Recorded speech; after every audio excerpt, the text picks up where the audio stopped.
Welcome back. Rafi গল্পর season 3 part 4 নিয়ে পড়ছি। তো বেশি কথা না কয়ে ভিডিও শুরু করা যাক। রাফির বাবা বলল, বৌমা আমার তো অনেক বয়স হলো, তাই এখন চাচ্ছিলাম যে আমার তো আর কোনো সন্তান নেই, তাই আমার যত সম্পত্তি আছে হৃদয় আর তোমার নামে লিখে দিতে চাই।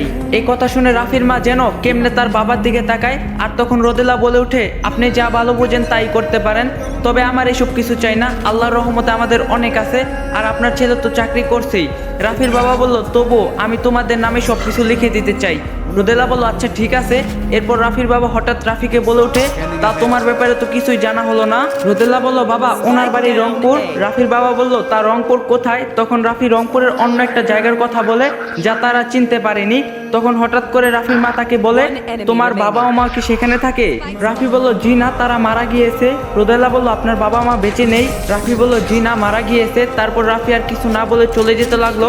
রাফির বাবা রোদেলাকে কি যেন বলতে থাকে, তা রাফি শুনতে পায়। এমন একটা অচেনা লোককে বাড়িতে এভাবে থাকতে দেওয়াটা কি ভালো? রোদেলা বলল, না, রিয়াজকে তো সেই আমাদের কাছে নিয়ে আসলো, তাই এখানে কিছুদিন থাকতে বললাম। রাফির বাবা বলল, কিন্তু তাহলে কিছু টাকা হাতে দিয়ে বিদায় দিয়ে দিতে, বাড়িতে থাকতে দিয়ে আবার এত আপ্যায়ন কেন? রাফির মা বলল, থাকুক না, আর ছেলেটাকে দেখে তেমন কিন্তু মনে হলো না। রাফির বাবা বলল, তোমার তো সবাইকেই দেখলে এমন মনে হয়, আজই তুমি তাকে যেতে বলবে। রোদেলা বলল, আচ্ছা ঠিক আছে বাবা। তারপর রোদেলা রাফিকে গিয়ে যখনই এসব কথা বলতে যাবে, তখন তার বাবা রোদেলাকে বলে ওঠে, তাকে কি এমন ভাবে বলাটা ঠিক হবে? রোদেলা বলল, তাছাড়া আর কি বলবো, কয়েক হাজার টাকা দিয়ে না হয় যেতে বলি, তার চেয়ে ওকে বল যে বাড়ি থেকে চলে যাওয়ার আগে আমার সাথে কথা বলে যেতে। রোদেলা বলল, কিন্তু কেন? তোমার সাথে আবার কেন দেখা করবে?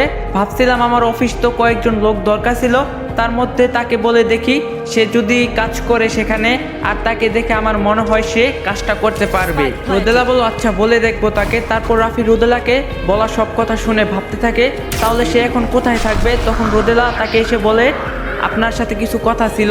রাফি বলল, বলুন। রোদেলা বলল, আমার মনে হয় এখানে থাকতে আপনার ভালো লাগছে না, তাই বলছিলাম যে আপনি এখন চাইলে যেতে পারেন। রাফি বলল, আচ্ছা আমি তবে এখনই যাচ্ছি। রোদেলা বলল, আচ্ছা ঠিক আছে, কিন্তু যাওয়ার আগে আমার বাবা আপনার সাথে দেখা করতে চান। রাফি বলল, আমার সাথে দেখা করবে কেন? রোদেলা বলল, তা আপনি তার কাছে গেলেই বুঝতে পারবেন। তারপর রাফি রোদেলার বাবার কাছে যায় আর বলে, আপনি আমাকে কিছু বলবেন? রোদেলার বাবা বলল, তুমি কি আজ চলে যাবে? রাফি বলল, এখনই চলে যাব। রোদেলার বাবা বলল, তোমাকে তো আগেই বলছি রিয়াজ আমার একমাত্র নাতি, আর তাকে তুমি আমার কাছে নিয়ে এসেছো, তাই তোমার জন্য কিছু করতে চাচ্ছিলাম। রাফি বলল, জি বলুন। রোদেলার বাবা বলল, আচ্ছা তুমি কি আমার অফিসে চাকরি করবে? রাফি বলল, আপনি দিলে অবশ্যই করব। রোদেলার বাবা বলল, তাহলে আমি তোমাকে একটা ঠিকানা দিচ্ছি, তুমি কাল সকালে সেখানে এসো। তারপর রোদেলার বাবা রাফিকে একটা কার্ড দেয়, আর তা নিয়ে রাফি তাদের বাসা থেকে চলে যায়। এখন আপনারা ভাবছেন কেন এই বারবার রাফি শুধু মানুষের উপকার করছে আর চাকরি পাচ্ছে, আর তাকে মানুষ বাড়িতে থাকতে দিচ্ছে না, তা পরে জানবেন। এখন আসা যাক মাসুদের কাছে। এদিকে রিদির থাপ্পড় আর মিমের মায়ের থাপ্পড় খেয়ে তার মাথা এমনিতেই রাগ। তখন সে মিমের সেই ভিডিওটা আবার বের করে দেখতে থাকে আর হাসতে থাকে। মিমের সেই ভিডিও দেখে তার মনটা আবারও যেন ভালো হয়ে গেল, কিন্তু সে রিদির কথাটা ভুলতেই পারতেছে না, কারণ রিদির উপর তার এক প্রকার কুনজর পড়ছে। তখনই তার এক বন্ধু তাকে ফোন দেয় আর তাকে এক জায়গাতে আসতে বলে, তা শুনে মাসুদও বাইরে চলে গেল। এদিকে মিমের মা মাসুদের এই সকল কাজ দেখে সেও হতভম্ব হয়ে যায়। সে তার মেয়ের মান সম্মান নিয়ে গেছে, তাই সে আজ সকালেই মাসুদের মায়ের কাছে গিয়ে বলে, আপনার ছেলে সব কি শুরু করছে? মাসুদের মা বলল, কেন, আমার ছেলে আবার কি করলো? আর এত চিৎকার কেন করছেন? মিমের মা বলল, চিৎকার করবো না তো কি, বসে থাকবো? আপনার ছেলেকে তা জিজ্ঞাসা করুন সে কি করছে।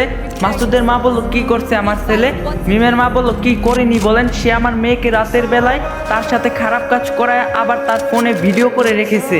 মাসুদের মা বলল, আপনার কি মাথা ঠিক আছে? কি বলছেন এসব? মিমের মা বলল, আমি সবকিছু ভেবে চিন্তে করেই বলছি, আর আপনার ছেলে নিজে আমাকে সেই নোংরা ভিডিও দেখিয়েছে, সে মানুষ নেই, বরং সে একটা কুলাঙ্গার। মাসুদের মা বলল, আপনি কিন্তু এবার অতিরিক্ত কথা বলছেন, এর ফল কিন্তু ভালো হবে না। মিমের মা বলল, কি ভালো হবে না? আমার মেয়ের ইজ্জত নিয়ে সে খেলা করবে, আর সে বলবে আমার মেয়েকে বিয়ে করতে পারবো না। মাসুদের মা বলল, তা করবেই বা কি করে? আপনার মেয়ের যা চরিত্র, আর নোংরা ভিডিওর কথা বলেন না, দেখেন আপনার মেয়ে কত ছেলের সাথে রাত কাটিয়েছে, এখন আমার ছেলের উপর দোষ দিচ্ছেন। মিমের মা বলল, আমি ভালো করে বলে দিচ্ছি, আজকের মধ্যে যদি আমার মেয়েকে আপনার ছেলে বিয়ে না করে তবে। মাসুদের মা বলল, তবে কি? জান আমার ছেলে আপনার মেয়েকে, আপনার মেয়ের মতো নষ্টা মেয়েকে বিয়ে করবে না, কি করার করুন। মিমের মা বলল, ও তাহলে এতদিন এই ছিল আপনাদের মনে, আমার মেয়ের সাথে আগে ভালো ভালো কথা বলে, আর এখন আপনার ছেলের মনের আশা পূরণ হয়েছে, তাই এখন বলছেন কি করতে পারি? মাসুদের মা বলল, হ্যাঁ যা ইচ্ছা করতে পারেন, আর যদি আমার ছেলের নামে একটা খারাপ কথা বলেন তবে আমি কি করতে পারি তবুও তাও বুঝতে পারবেন। এদিকে মাসুদ তার সেই খারাপ বন্ধুদের সাথে একটা রেস্টুরেন্টে আসলো। তার চোখে হঠাৎ করে আবারও হৃদির উপর পড়ে। মাসুদ বলল, আরে সুন্দরী তুমি এখানে, কাল তোমাকে দেখার পর আমার তো রাতে ঘুমই আসেনি, আর তুমি আবারও এখানে, আর দেখি কপালে আজ, আমার কপাল দেখে আজ খুবই ভালো। হৃদি বলল, আপনি এখানে আবার? কালকের চর খেয়ে শিক্ষা হয়নি নাকি আবারও এসেছেন, অভদ্র কোথাকার? মাসুদ বলল, কাল না তুমি আমাকে চর মারছো, কিন্তু আজ যে আমি তোমাকে আদর করতে এসেছি, এসো না একটু আমার কাছে। তখনই সেই রেস্টুরেন্টে একজন ওয়েটার এসে বলে, স্যার প্লিজ কাউকে ডিস্টার্ব করবেন না, এসব এখানে করা বারণ। মাসুদ বলল, আরে ডিস্টার্ব কোথায় করলাম, দেখো না আমার টিয়া পাখির সাথে কথা বলছি। সরি স্যার, আমার তো মনে হয় উনি ডিস্টার্ব ফিল করছে, তাই আপনি এসব আবার করলে আমরা ব্যবস্থা নিতে বাধ্য হব। তারপর মাসুদ আর উপায় না পেয়ে সেখানে চুপ করে বসে পড়লো। কিন্তু হঠাৎ করে সে দেখতে পেল যে হৃদি সেখানে নেই। তার মানে কি সে সেখান থেকে চলে গেল? এদিকে হৃদি সেখান থেকে চলে আসার পর হঠাৎ করে রাফিকে দেখতে পায় রাস্তায়। তাকে দেখে সে গাড়ি থামায় আর রাফির কাছে গিয়ে বলে, আপনি কেমন আছেন? রাফি বলল, জি ভালো, আপনি? হৃদি বলল, আমি আসলে বেশি একটা ভালো নেই। রাফি বলল, কেন, কি হয়েছে? হৃদি বলল, আমার স্বামীর সাথে আমার কিছুদিন আগে ডিভোর্স হয়েছে। রাফি বলল, শুনেছি। হৃদি বলল, আপনি কি করে জানলেন? রাফি বলল, আপনার এক বান্ধবীর সাথে সেদিন দেখা হয়েছিল, সে বলছে। হৃদি বলল, আমার বান্ধবী লিজার সাথে আবারও দেখা হয়েছিল। রাফি বলল, হৃদি বলল, তা আপনি কি এখনো সেই অফিসে চাকরি করেন? রাফি বলল, না এখন করি না, তবে কাল থেকে এক জায়গায় শুরু করার কথা। তারা যখন কথা বলছিল ঠিক তখনই রাফি দেখতে পায় যে, কি ভাবছেন এখানে গল্প শেষ করে দিন, না আবারও শুরু করা যাক? রাফি দেখতে পায় যে মাসুদ তার দিকেই আসছে, আর এটা তখন হৃদিও দেখতে পারে, আর সে রাফিকে বলে, এখান থেকে চলুন। রাফি বলল, কেন, কি হলো? হৃদি বলল, আসলে ওই লোকটা আমাকে কাল থেকে অনেক বিরক্ত করছে, তাই বলছি এখান থেকে চলুন। রাফি বলল, মাসুদ আপনাকে বিরক্ত করছে মানে? হৃদি বলল, আপনি তাকে চিনেন? রাফি বলল, কিন্তু সে আপনাকে বিরক্ত করছে কেন? হৃদি বলল, তা জানি না, তবে সে অনেক খারাপ লোক। রাফি বলল, ঠিক বলছেন, তাহলে এখান থেকে চলুন। তারপর রাফি আর হৃদি যেই না সেখান থেকে যাবে, ঠিক তখনই একটা ট্রাক এসে হৃদিকে জোরে ধাক্কা দেয়, আর এতে হৃদিও সেখানে রক্ত চমক হয়ে তার জ্ঞান হারায়। আর রাফি এটা পিছনে ফিরে হৃদির এই অবস্থা দেখে সাথে সাথে গিয়ে দেখে তার জ্ঞান হারিয়ে ফেলেছে। তাই রাফি তখনই হৃদিকে নিয়ে হাসপাতালে যায়। এদিকে হাসপাতালে যাওয়ার পর হৃদি অনেক রক্ত বের হয়ে যাওয়ার কারণে তার রক্ত লাগবে 3 ব্যাগ, কিন্তু তখন হৃদির রক্তের গ্রুপ কোনো রক্ত ছিল না।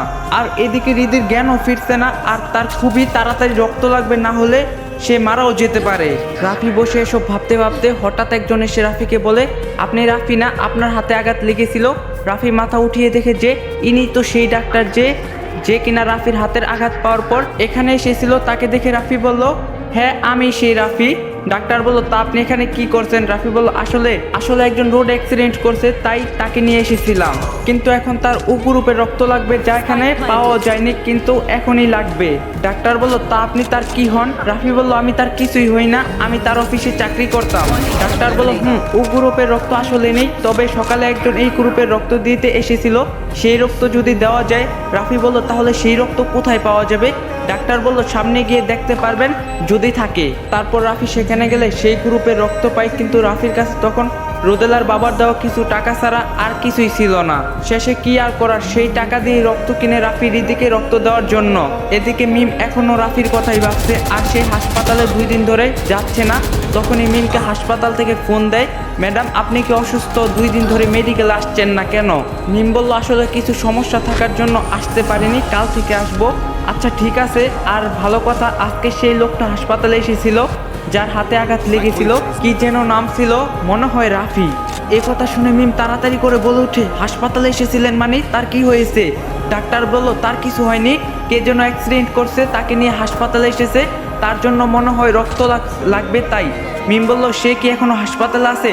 ডাক্তার বলল, সে তো একটা জায়গায় রক্ত আনার জন্য গিয়েছে, তবে মনে হয় এখনই আবার ফিরে আসবে। মিম বলল, আচ্ছা আমি তাহলে এখনই আসছি। ডাক্তার বলল, কেন ম্যাডাম, কি হয়েছে? মিম বলল, কিছু না। এ বলে মিম ফোন রেখে রাফির সাথে দেখা করতে যাওয়ার জন্য মেডিকেলে যাওয়ার জন্য রওনা দেয়।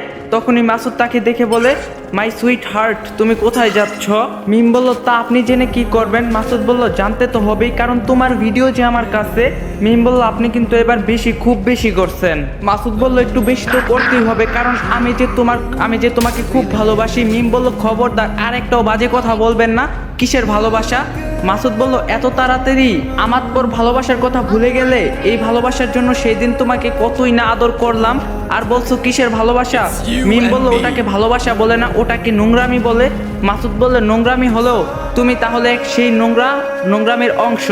মিম বলল ফালতু কথা একদমই বলবেন না। মাসুদ বলল তোমার সাহস তো দেখি সত্যি অনেক বেড়েছে, আমাকে তুই তুই করে বলছো।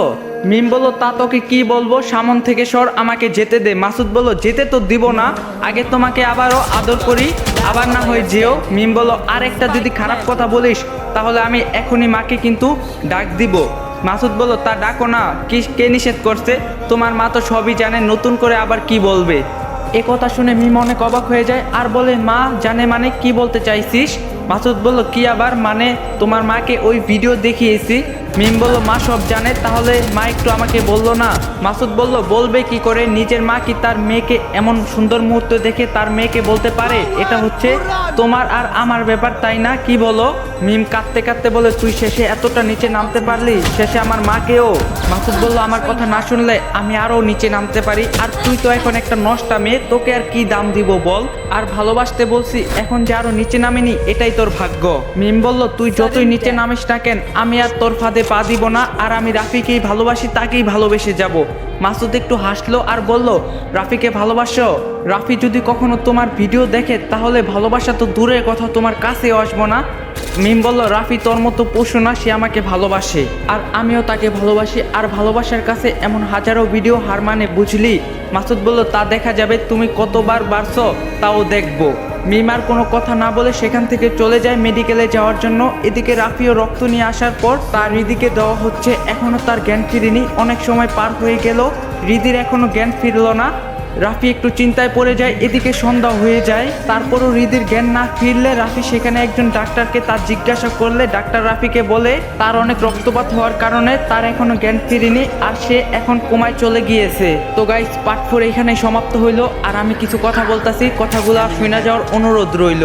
তো গাইস আপনারা অনেকেই বলেন রাফি গল্পর পার্টগুলো এত ছোট করে কেন দেই, আর রাফি গল্প এত দেরি করে কেন দেই। তো আমি আপনাদের আগে একটা কথা বলি, রাফি গল্পর স্ক্রিপ্ট লেখা হয়, তারপর ভিডিও ভয়েস শ্যুট করা হয়, তারপরে ভিডিও আপলোড দেওয়া হয়। তো গাইস এখানে যে একটা কি প্যারা, এটা যারা বানায় তারা বুঝে। আর একটা কথাই কমো, রাফি গল্প যেদিন শেষ হয়ে যাব, মানে গল্পটা থাকতে তার মূল্য দিয়েন, কারণ এই রাফি গল্প যেদিন শেষ হয়ে যাব আপনারা হাজার চেষ্টা করলেও আর এরকম গল্প ফিরে পাইবেন না। তাই একটা কথা বলবো, গল্পটা থাকতে গল্পটার মর্ম বুঝেন। তো গল্পটা কিছুদিন পরপরই আপলোড দেওয়া হইতেছে, কারণ লিখতে অনেক সময় লাগে। আরেকটা কথাই বলবো, সবাই একটু ধৈর্য রাখেন, কারণ ধৈর্যর ফল সবসময় মিষ্টি হয়, এটা সবাই জানেন। তো এইখানে পার্ট 4 সমাপ্তি দেওয়া হয়েছে। আর আমার টিকটক আইডিতে একটা রানিং গল্প চলতেছে, যে গল্পটার নাম হলো রুদ্র গল্প। তো ওইটা আমি টিকটকে কন্টিনিউ দিতেছি, সবাই যে ওই গল্পটা দেখেন তাহলে মজা পাইবেন। আর রাফি গল্প পার্ট 5 অনেক তাড়াতাড়ি দেওয়ার চেষ্টা করবো। তো আজকের ভিডিও এই পর্যন্তই ছিল, সবাই ভালো থাকবেন, সুস্থ থাকবেন। আর যদি এই ভিডিওটা ভালো লাগে লাইক কমেন্ট শেয়ার করে দিবেন, চ্যানেলে নতুন না থাকলে অবশ্যই চ্যানেলটা সাবস্ক্রাইব করে দিবেন। তো আজকের ভিডিও এই পর্যন্তই ছিল, সবাই ভালো থাকেন, সুস্থ থাকেন, আল্লাহ হাফেজ।